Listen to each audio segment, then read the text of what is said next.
Video का इख्तिताम तो इस बात पे होगा कि मैं एक इम्तिहान में बैठा हूँ। जिस सवाल को मैं कर रहा हूँ उसका मुकम्मल मुझे जवाब आता है। पीछे से एक क्लर्क आता है जिस मुझे कभी ज़िंदगी में जानता भी नहीं है, मेरे करीब आकर मेरे पेपर को देखता है और कहता है कि तुमसे नहीं हो पाएगा। और मेरे हाथ डगमगा जाते हैं, मुझे लगता है कि अब मुझसे नहीं हो पाएगा। अब सोचें, इस क्लर्क की जगह मेरा टीचर आ जाता है जो मुझे बहुत अरसे से जानता है, मुझे पढ़ाता रहा है और मेरे पास आके कहता है कि मुझे अफसोस है कि जो तुम कर रहे हो। अब 90% चांस है कि ये सवाल का जवाब या तो मैं गलत करूँगा, और अगर किसी हद तक मैं पहुँच भी गया तो मेरी जो परफॉर्मेंस है वो वैसी नहीं रहेगी जो पहले वाली थी। इस तरह के लोग आपकी ज़िंदगी में मौजूद होते हैं। इम्तिहान आपकी ज़िंदगी का इम्तिहान है या आपकी ज़िंदगी की खुशियाँ हैं। कैसे कोई एक शख्स जो आपको जानता हो या ना जानता हो, अपनी बातों से, अपने अमल से, अपनी नीयत से, यहाँ तक कि अपनी सोच से आपकी ज़िंदगी बदल सकता है। आप हैरान होंगे कि हर माशरे में, मज़हब में, तहज़ीब में ये तसव्वुर मौजूद है कि इंसान अपने ख़यालात से, अपनी नीयत से, अपनी सोच से दूसरे इंसान की ज़िंदगी बदल सकता है। मज़हब क्या कहता है, साइकोलॉजी क्या कहती है, मॉडर्न साइंस क्या कहती है। मज़हब के अंदर तमाम जितने भी मज़ाहिब हैं, ये चीज़ मौजूद है कि नज़र लगना, हसद होना और किसी की नज़र, किसी के ख़यालात आपकी ज़िंदगी पे इम्पेक्ट करते हैं। इस्लाम भी कह रहा है कि इंसान को बद नज़र से बचना चाहिए और नज़र जो है वो हक़ होती है। इसी तरह आपको बता रहे हैं कि मज़लूम जो होती है उसकी बद्दुआ के अंदर कितनी ताकत होती है। ईसाईयत भी यही कह रहा है कि आप रूहानियत की ख़त्म होने की एक ही वजह है, वो बद्दुआ है। और इसी तरह जो यहूदी हैं ख़ास एक लफ्ज़ इस्तेमाल करते हैं, उसे कहते हैं आइन हारा। इसका मतलब होता है कि नज़र बद, और वो कहते हैं कि हसद भरी निगाह आपकी ज़िंदगी से बरकत ख़त्म कर देती है। इसी तरह हिंदू हैं, बुद्धिस्ट हैं, वो भी यही कह रहे हैं कि मनफी अल्फाज जो हैं वो आपकी रूहानियत ख़त्म करने का सबसे बड़ा सोर्स है।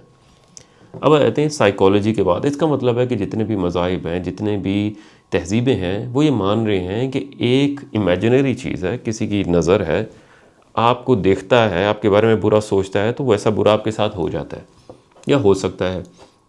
साइकोलॉजी क्या कह रही है, उसके अंदर आपने एक मेरी वीडियो देखी होगी मैनिफेस्ट के बारे में।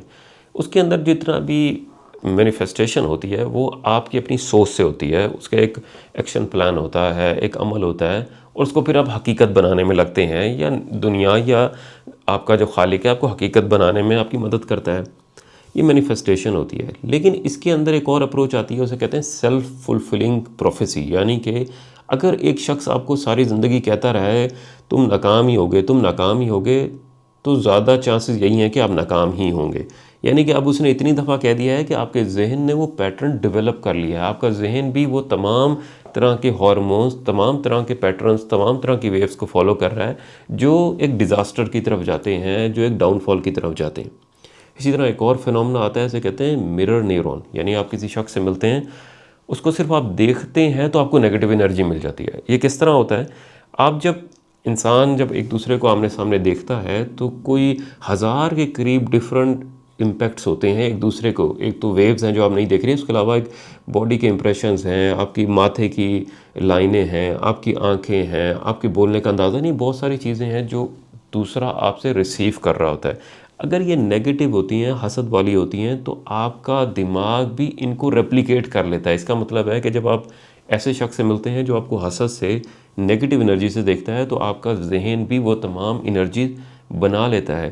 बल्कि साइंटिफिकली इसको प्रूव किया जाता है कि अगर आप किसी ऐसे शख्स से मिलते हैं या आपको कोई ऐसी बात कही जाती है, तो आपकी बॉडी के अंदर जो हार्मोन्स हैं वो भी तब्दील हो जाते हैं। यानी ये मयरेबल हैं, जिनको मयर किया जा सकता है कि ये तब्दील हो गए। अब इसमें आते हैं साइंटिफिक अप्रोच पे कि साइंस ने इसके अंदर क्या चेंजेस किए हैं।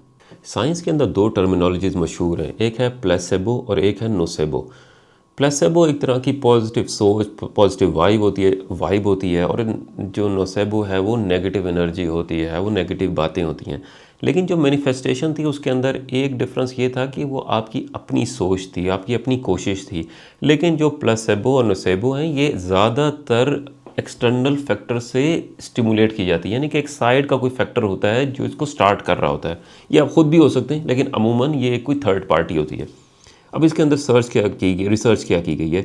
सबसे जो एक मशहूर और लेटेस्ट रिसर्च है वो हार्वर्ड यूनिवर्सिटी की मेडिकल स्कूल की है, 2024 में पब्लिश होती है, जिसके अंदर वो माइग्रेन के पेशेंट्स के साथ टेस्टिंग करते हैं, जिनके अंदर माइग्रेन के पेशेंट्स को एक ग्रुप को मेडिसिन दी जाती है माइग्रेन की, दूसरे जो लोग हैं ग्रुप हैं उनको एक फेक मेडिसिन दी जाती है जो माइग्रेन की नहीं है और उसके ऊपर प्लेसेबो लिखा होता है कि ये आपकी अंदर इम्प्रूवमेंट लाएगी, आपका दर्द ख़त्म करेगी।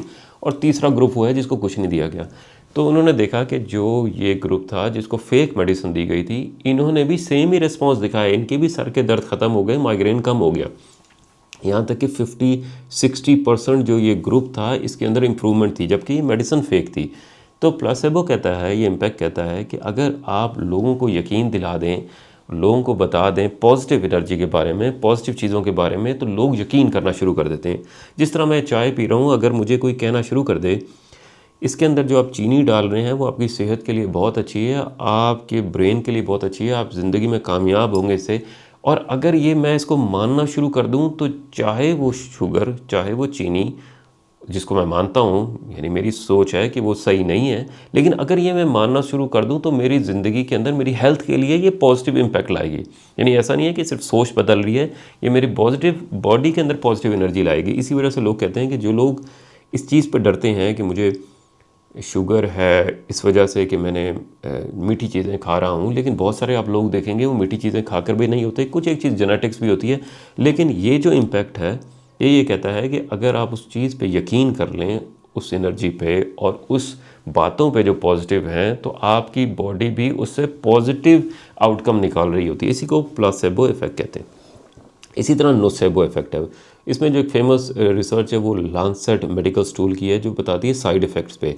उन्होंने पेशेंट्स के ऊपर टेस्टिंग की और बताया कि अगर हम पेशेंट्स को मेडिसिन दे रहे थे और उनको बताया एक ग्रुप को कि इनके कोई साइड इफ़ेक्ट्स नहीं है, दूसरे हमने ग्रुप को बताया कि इसके साइड इफ़ेक्ट्स हैं, तो जिस ग्रुप को हमने बताया कि इसके साइड इफ़ेक्ट्स हैं उसमें 90% ने शो किया उनको साइड इफ़ेक्ट थे, नौजिया था, उनको चक्कर आ रहे थे, उनको सर में दर्द था, उनको उल्टी वाली फीलिंग आ रही थी। यानी हमने उनको बताया कि इसके साइड इफ़ेक्ट होंगे, तो बॉडी पहले से तैयार हो गई कि इसके साइड इफ़ेक्ट्स होंगे। इसी तरह उन्होंने एक टेस्टिंग की जिसके अंदर कुछ दवाई दी गई जिसके अंदर खाली पानी था या कुछ सिरप टाइप था, और उनको पिलाया गया, दिया गया, और उसको कहा गया इससे आपकी दिल की धड़कन तब्दील हो सकती है, और ज़्यादातर ने ये फ़ील किया कि उनकी दिल की धड़कन तब्दील हो गई थी। इसको नोसेबो इफ़ेक्ट कहते हैं। इसी को बाद में जर्नल ऑफ न्यूरोसाइंस के अंदर 2007 के अंदर इन्होंने आर्टिकल पब्लिश किया जिसमें एक बड़ी ख़ास चीज़ चेक की गई। वो ये था कि अगर कोई शख्स आपको बद नज़र देखता भी है, हसद से देखता भी है, जिसे इंग्लिश में एनवाई कहते हैं, अगर वो आपको देखता भी है तो आपकी बॉडी के अंदर जो चेंजेस हैं वो आना शुरू हो जाती हैं। यानी आपके कोर्टिसोल लेवल चेंज हो जाते हैं, आपका इम्यून सिस्टम पुअर हो जाता है। इसी वजह से कहा जाता है कि आपको नज़र बद लग गई है। यानी एक शख्स है जिसकी नज़र आपको लग गई है, अब बॉडी ने चेंजेस करना शुरू कर दी हैं। हो सकता है कि आपको पहले से उस शख्स से कोई डाउट हो, आपके ग्रजेस हों, कोई बात हो जो आपने जहन में रखी हुई हो, लेकिन उस शख्स के कुछ कहने से, आपकी इस तरफ सिर्फ देखने से, यानी कहे भी ना, देखने से आपकी बॉडी ने रिएक्शन देना शुरू कर दिया है।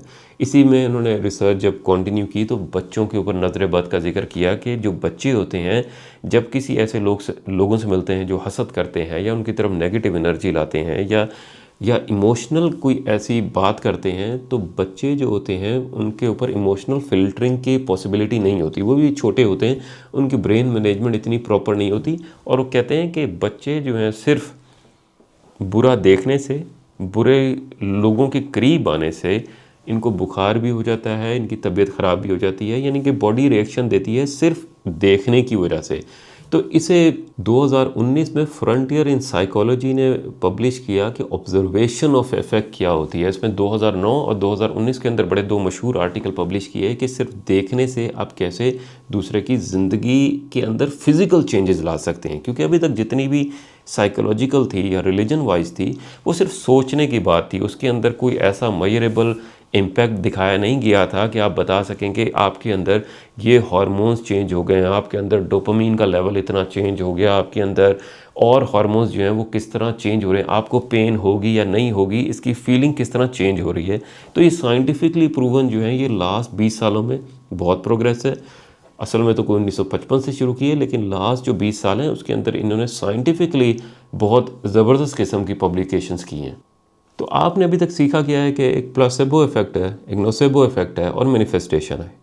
प्लेसेबो नोसेबो जो अच्छी बात है बुरी बात है किसी ने सोची है आपके साथ की है।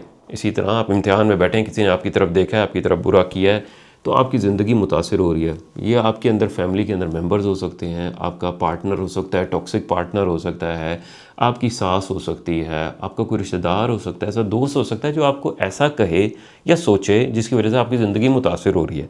किसी हद तक तो आपके दिमाग ने उसका एक नेगेटिव इमेज बनाया होता है जिसकी वजह से आपको लगता है कि अगर ये कुछ कहेगा तो हो सकता है कि मेरी ज़िंदगी में हो जाए, और अमूमन हो भी जाता है। आपका दिमाग जो है उस तरह की पास को डिफ़ाइन कर रहा होता है, प्रिडिक्शन कर रहा होता है कि ऐसा होगा। साइकोलॉजी के अंदर एक बहुत अच्छी टर्म है जो मेरा ख्याल है अगर आप सीख लें तो ज़िंदगी बेहतर होगी। उसका प्रोसेस तो मुश्किल है लेकिन अगर उसका एक पार्ट आप ले लें, उसके अंदर होता है नॉन रिएक्टिव ह्यूमन रिस्पॉन्स। यानी कि आपसे अगर किसी बंदे ने, किसी शख्स ने ऐसी बात की है, जिस तरह आपकी सास है, उसने आपके बात आके की है कि तुम सबसे खूबसूरत लड़की हो दुनिया के अंदर, इसके रिस्पॉन्स में आप झगड़ सकती हैं, लड़ सकती हैं, गुस्से में कहीं बैठ सकती हैं, ठीक है। लेकिन इसका जो साइकोलॉजिकल जिसका सबसे ज़्यादा इम्पैक्ट है वो ये है कि अगर आप उसको नॉन रिएक्टिव रिस्पॉन्स दें, ह्यूमन रिस्पॉन्स दें, यानी कि अगर आपकी आंखें तब्दील नहीं हो रही, माथों पे आपकी लकीरें नहीं आ रही, आपका यहाँ से थूक निकलना शुरू नहीं हो गया, आप उसको जितना ह्यूमनली पॉसिबल है आप उसकी बात को सुने और उसके बाद आप ये सोच लें कि किसी की बातों का, एनर्जी का, नेगेटिव एनर्जी का आपकी ज़िंदगी पे इम्पैक्ट नहीं होगा। अब ये अप्लाई करें अपने हस्बैंड के साथ। आपको कुछ ऐसी बात कहता है, आप उससे लड़ सकती हैं, झगड़ सकती हैं, बदतमीज़ी कर सकती हैं, बहुत सारी ऑप्शंस हैं। लेकिन जो नॉन रिएक्टिव रिस्पॉन्स है इसके अंदर दूसरा डाउट में आ जाता है, दूसरा डोमिनेंस में नहीं रहता। दूसरे को लगता है कि मैं इसको वो इम्पैक्ट नहीं दे सका जो मैं चाहता था। यानी कि एक जिस तरह एक नार्सिसिस्ट है, उसकी मर्ज़ी होती है कि आप उस गेम में मेरे साथ खेलें जिसमें वो डोमिनेंस कर सकता हो। लेकिन अब इसकी गेम के अंदर you are the main power, you are the main authority, यानी कि अब आप डोमिनेट कर रहे होते हैं। तो इसमें साइकोलॉजी के अंदर जब आप किसी से बात करें, ये हैबिट डालना शुरू करें कि लोगों की बातें, उनकी एनर्जी, उनकी नेगेटिव चीज़ें आपकी ज़िंदगी को इम्पैक्ट नहीं कर सकती। आप ख़ुद बहुत स्ट्रॉन्ग हैं।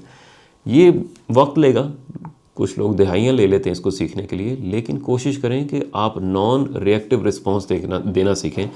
खुशी की बात है तो आप बेतहाशा फ्री हो के खुश हों, अपनी खुशी का इज़हार करें। लेकिन जब नेगेटिव बात हो उसके रिस्पॉन्स में आपने जज्बात से पहले अपना रिस्पॉन्स डिसाइड करना है।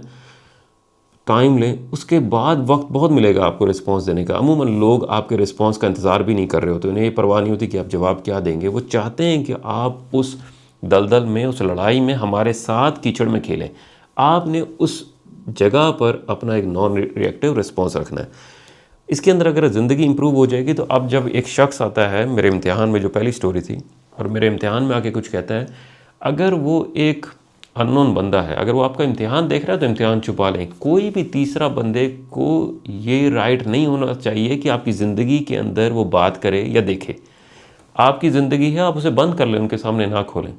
इसी तरह अगर वो आपका टीचर है, आपका करीबी है, आपका रिश्तेदार है, अगर वो कुछ कहता भी है तो आपने इस चीज़ पे कायम रहना है कि ये आपकी ज़िंदगी है जिसको आप पॉजिटिवली चला सकते हैं और आपको इस सवाल का जवाब आता है।